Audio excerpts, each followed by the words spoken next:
Okay, it is 7 o'clock and we want to welcome everyone to the business meeting of our Cottonwood Heights City Council. This is July 21st. And we welcome everyone who's here in person and joining us online. Oh, and I'm going to ask Councilmember Highland to lead us in the pledge. Please stand if you're able and join me in reciting the Pledge of Allegiance. I pledge allegiance to the flag of the United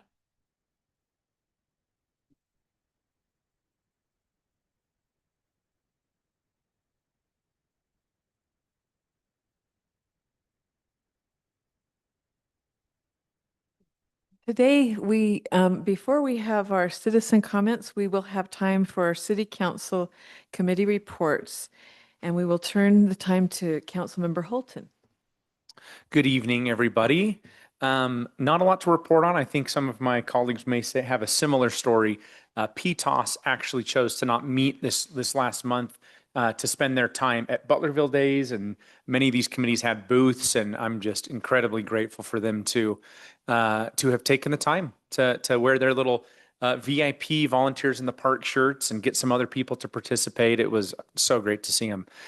We have a waste recycling, Wasatch Front Waste and Recycling meeting this next week, and I'll have more updates after that. Thanks. Okay, now Councilmember Highland. I will be brief also. I wanted to report to the council and to anybody who's listening that I got a call today from a resident. And usually when I get a call, it's for some kind of complaint or put me in touch with something, or, it was a problem solving reach out. And this one was just a call of gratitude for the fireworks that we displayed at Butlerville Days. And he and his family were able to sit. They don't live too far from the Cottonwood Heights Rec Center, and he was spectacular, and everybody clapped, and especially in this America 250. And I owned up to the decision we made earlier. We made decisions based on budget and based on, maybe some fire danger, and we're going to skip that this year. But I want to thank those who sponsored it, especially this America 250. If I had remembered that earlier in the year, probably would have been more of a proponent of keeping that in our Butler Days. But I thought it was really great that we had the drone show and the fireworks together. And as the Butlerville Days Committee liaison, I wanted to thank Ballard Events and all of our staff for stepping into a very challenging transition this year. I'm sure there'll be a postmortem about what we can do differently and how we can improve. But I did also take note that many of our decisions this year have been made on budget, but it's interesting that most people who disagree with the property tax increase in the same sentence say, but don't cut, and they say fill in the blank. And people were like, why didn't we have a float? Oh, I would pay for that. Why didn't we have this? Why didn't we have that? And so when our residents see those kinds of forward-facing events and witness what property tax dollars do, of course, we want to be conservative and very responsible in the way that we use any taxpayer dollar. But I did get that sense at Butlerville Days that people were genuinely excited that we have those community events. And then the only other thing I wanted to mention is that we are making progress on short-term rentals. We have met with the committee. We are close to Granicus implementation that will help people be able to report nuisances, and that we will be able to kind of put our arms around a very challenging part of our community, something that I wouldn't even say our state or our nation. It's just an international struggle when we're talking about limited housing and what people are doing and how they're vacationing, what their demand is for, a cozy home. I'm a user of the Airbnb for my family when we travel, because we don't want to be in 4 different hotel rooms. We want to be together. So I appreciate the progress and everybody who's been contributing to this, and just wanted to report that we really are moving forward and should be able to reveal to the public very soon some changes in how we're going to approach this in the next few months. Councilmember Newell, thank you.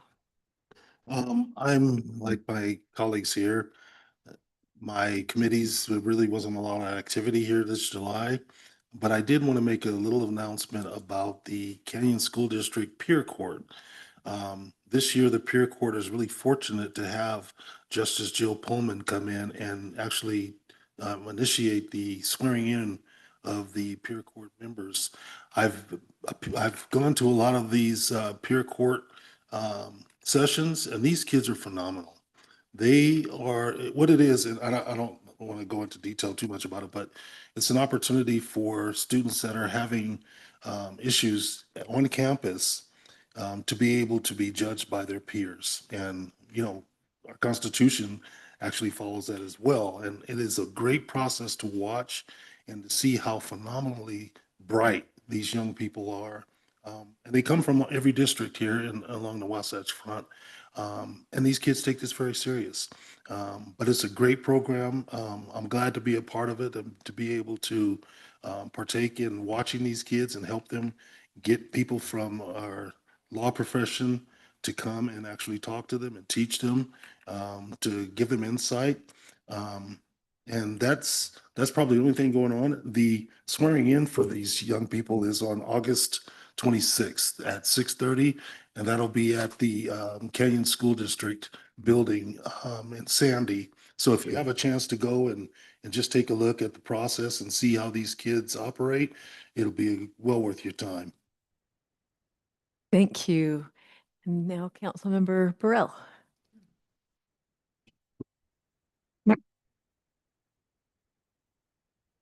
The one of the council assignments that I have that I take very seriously is the legislative policy committee work. And so the legislature, as we know, goes into interim sessions, and the work, though it is made public in the wintertime, things are always brewing. And one of the things that I think is very important for our city is the missing middle housing, and how we can, in our redevelopment efforts, zone and give really thoughtful, thought to those who are looking for housing, so that we can keep a society here in our city that still has children and families and takes care of our elderly, et cetera. And so one of the things that came up just in the last few days, one of our own, Kayla Lingal, who happens to live in my District 4, she was on the Town Center Envisioning Committee. She had an opinion article in the Salt Lake Tribune. I'm raising 2 children in Utah. The system isn't built for working parents. It was very salient, and though she posed some of the things that parents of young children face, such as daycare closures and lack of sufficient after-school programs, it was a reminder to me how important it is that we think inclusively of all our different residents and their various challenges. I also wanted to report that work continues for public access to trails. This is very important to those who like to get up into the Forest Service land on the east side of our city. And there is work going on with the staff and with the mayor and others in leadership in the city to keep working on those challenges. I also wanted to report, as the council liaison to the Historic Committee, that they put on a marvelous walking tour in conjunction with Butlerville Days that was very fascinating. It took us into the Old Mill area, and I really want to commend the Historic Committee, who tirelessly volunteers their time and is so dedicated to preservation of the incredible history in our area. I also want to mention that Bike Utah is putting on a summit on August 18th, and that I have found to be, as I've participated in recent years, incredible. And people from all walks of life attend that, and I highly recommend it to continue to work on making for safer streets and getting people outdoors, both cycling and good conditions for pedestrians. And lastly, I want to report on the mosquito abatement board that I serve on. We had a meeting just recently. We meet each month, but most recently, the salient things to remember, reminders for all of us that, too much spraying of pesticides is not the best way forward. And we can remember that wearing long sleeves and long slacks at dawn and dusk is an excellent way to keep mosquito bites, keep mosquitoes off. West Nile virus continues to be the leading mosquito-borne disease. And the other interesting thing is that the challenge now for mosquito abatement is the endemic, that is year over year or after year after year, phenomena of the mosquitoes not dying off in the wintertime. They call that overwintering. And so this adds to the mosquito numbers as our climate changes and we don't have the colder, longer winters. And I think that it does it for my report. Thank you. Thank you. All right. I have a couple of things I'd like to share. Yesterday, just Monday, our city manager and I joined a Utah League of Cities and Towns meeting with the state fire marshal. And we were given 3 options for the upcoming period that is normally allowed for fireworks, which is July 22nd through 25th. We could stay with the map that the council produced in June or create a new map or continue with the citywide restriction on fireworks that we had for our city during the July 4th timeframe. And I immediately consulted with Chief Pilgrim and also Chief Russo because they are the enforcement arm, and with each of our council members. And we, in recognition of the extremely dry soils and dry fuels in our wilderness urban area, we have a complete citywide restriction on fireworks again in this period that's upcoming. And this is also in recognition of the resource of our firefighters who are stretched thin, helping fight fires across the state and region. And I would just like to thank our police and fire for their work, and also our public works. Our public works have put up signs about the fire restrictions throughout the city. These signs are very clear and helpful. And I've had reach out from both cities surrounding us commenting on how great these signs are. And I appreciate everyone's serious approach to this, that they have respected these restrictions. Our police have reported very low, even a decrease in normal problems during that period, that people are taking this seriously. The Interfaith Coalition here in Cottonwood Heights continues to meet monthly, and they're not tied officially to our city, but I was able to attend the July meeting. And there was a tragic religiously motivated stabbing attack in the local mall this month. And at the Interfaith Coalition meeting this month, we discussed the Dignity Index, which was initiated at the U of U to ease tensions and prevent violence and solve problems. So it's important that we have local leaders of religions and faiths meeting together to understand and support one another. So that was a very helpful meeting that we had last week. And anyone who wants to join the Interfaith, we're calling it the Cottonwood Heights Interfaith Coalition, who wants to join this group can email Rachel Keeney at Keeney, that's Keeney, Rachel, RACHEL @gmail.com, and join their next meeting. They usually meet, I guess that's the third Thursday of each month in the evening. And I just want to thank everyone involved with Butlerville Days, especially our staff. We had severe budget limitations this year, and our staff really stretched to make Butlerville Days happen and to be creative, and we really appreciate them. It was a great community event. And just to thank our staff also with the work that we're doing on short-term rentals and Councilmember Highland. And we were invited to join a free training for owners and operators of short-term rentals by one of the people that teaches this. And our staff, it was their day off, and 2 of them joined us. And this is, again, I just want to acknowledge the extra mile that our staff go to take on responsibilities and serve our city. And 2 more things quickly. I attended the state Historic Preservation Office conference with residents back in the middle of June to learn about the state and federal grants and other possible tools to preserve the old mill.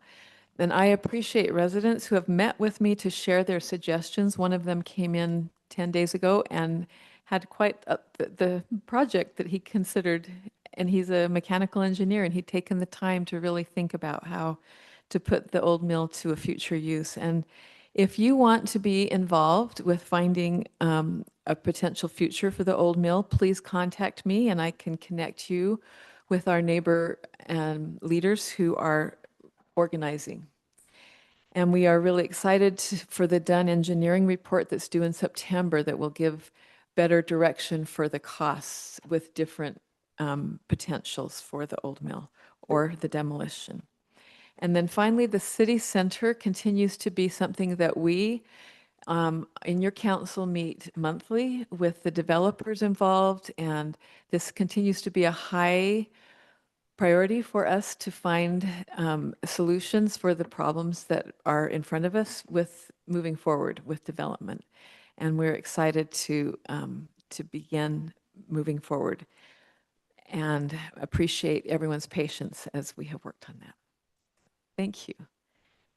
Right, now we have time for citizen comments. If you are here and want to make a comment, there are cards in the back and you just fill them out. And the card I have right now is for Maggie Mills from Whitmore Library. Good evening. It's good to see you all here. Thank you for letting me come and tell you about some things happening at the library.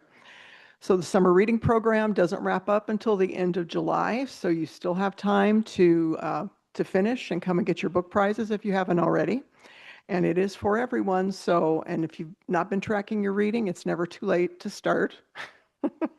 There's a family STEM program on Monday the 27th at 11 on Eocene ecosystems. The Natural History Museum of Utah will be bringing some fossils. So that's going to be a lot of fun. And then on Wednesday the 29th at 11, we have a Mont Magic Show with Mont Dustin joining us.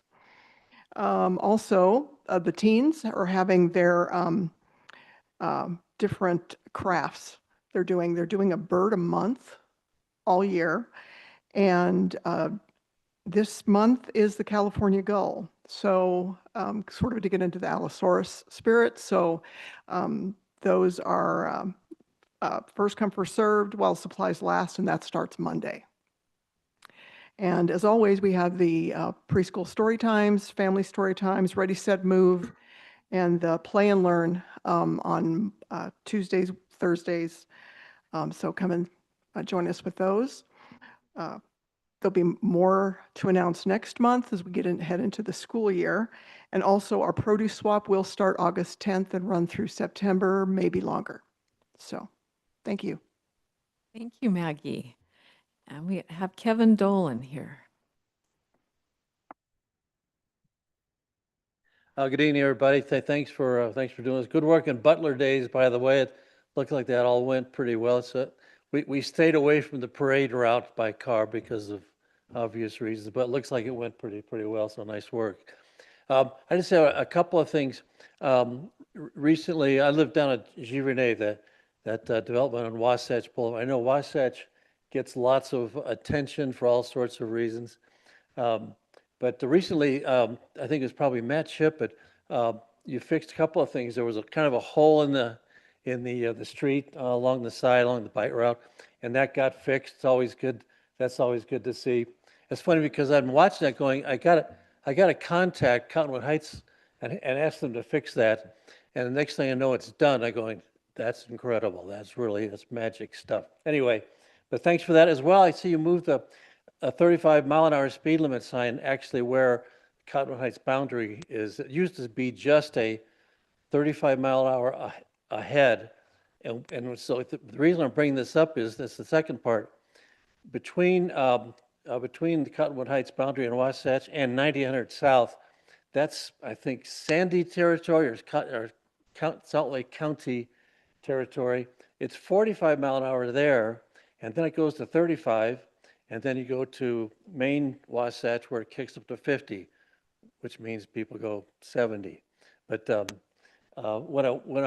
I've been in contact with Sandy before, asking could we change the 45 to 35. On the south side of 9800, it's 35. Up on 98th, it's 40, but then suddenly it goes for that short distance 45, which means, of course, that anybody going down, they zip down at 45 or 55 until they hit the 35, and then kind of cruise through and then hit 50. So it would be good. I've sent a couple emails. You guys have been great in responding to those. Just to ask, is there a way to make that 45-mile-an-hour speed limit to 35? That would be consistent all the way down Wasatch, all the way down into Draper, actually. But I know that's easier said than done because there's all these different parties involved. But that's just a comment. But again, nice work on taking care of our roads down there and all over. Thanks again, guys. Nice. Thank you. We're happy to hear from our residents. Okay, under reports, we had scheduled a finance report from our finance director, Scott Jurgis. We want to acknowledge that he's out of town, and we will postpone that for the next meeting. And then we have action items, and the first one is 6.1, consideration of ordinance 470, amending the CHC sections 19.3450, 19.3460, and 19.34-100 regarding residential multifamily zones. And we had an opportunity to discuss this in our work session. Are there any further comments now? Okay, seeing none, I would welcome a motion. I'll motion that we approve ordinance 470. I'll second that. Thank you. And I will take the vote. Councilmember Newell, Yes. Councilmember Burrell. Yes. Councilmember Holton, Yes. and Councilmember Highland. Yes. And I also vote yes. This is an ordinance to help with clarity and smoothness. Then we have Resolution 2026-55, approving a consulting agreement with Kimley Horn and Associates for a comprehensive safety action plan services. I motion that this resolution 2026-55 is delayed and action considered on our August 4th meeting. I'll second that motion. Is there any further comment? Okay. Okay, then I will take a vote on this. Councilmember Holton, Yes. Councilmember Highland, Yes. Councilmember Newell, Yes. and Councilmember Burrell. Yes. And I also vote yes.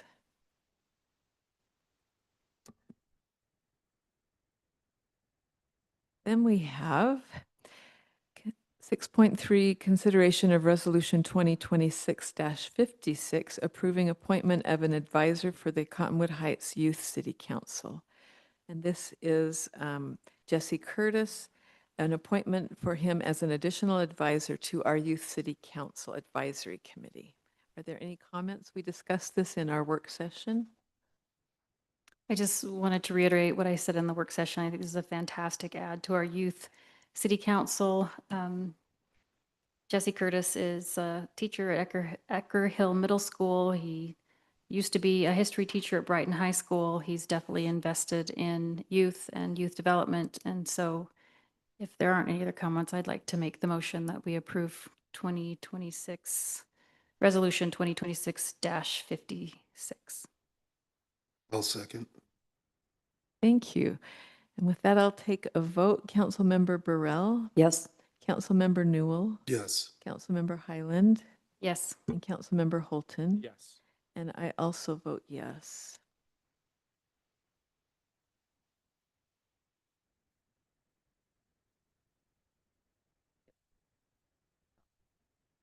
Yes. Okay.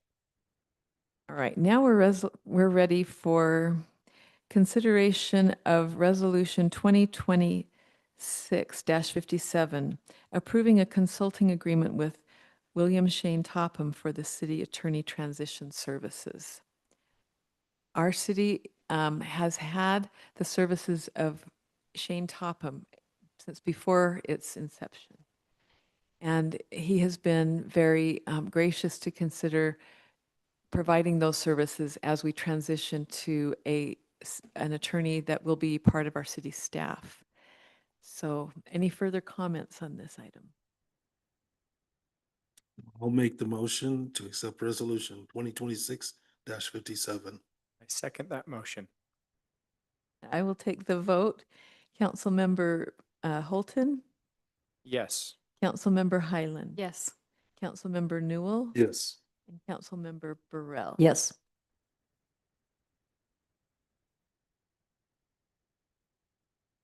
And now our final topic of action is 6.5, consideration of Resolution 2026-58, approving an employment agreement with Todd Sheeran. This would be this new employee for our city as a city attorney. Any further comments on this? I'd like to make the motion and welcome the individual and make the motion to approve Resolution 2026-58. I'll second with another welcome. Thank you, and I will take a vote. Councilmember Burrell, Yes. Councilmember Newell, Yes. Councilmember Highland. Yes. Councilmember Holton, Yes. and I also vote yes. Right, that concludes our action items. The final item on our agenda is approval of our consent calendar, approval of the minutes for the July 7th, 2026 meeting. I would like to motion that we continue that approval till August 4th because we didn't get those minutes until yesterday and I'd like a little bit more time to review them.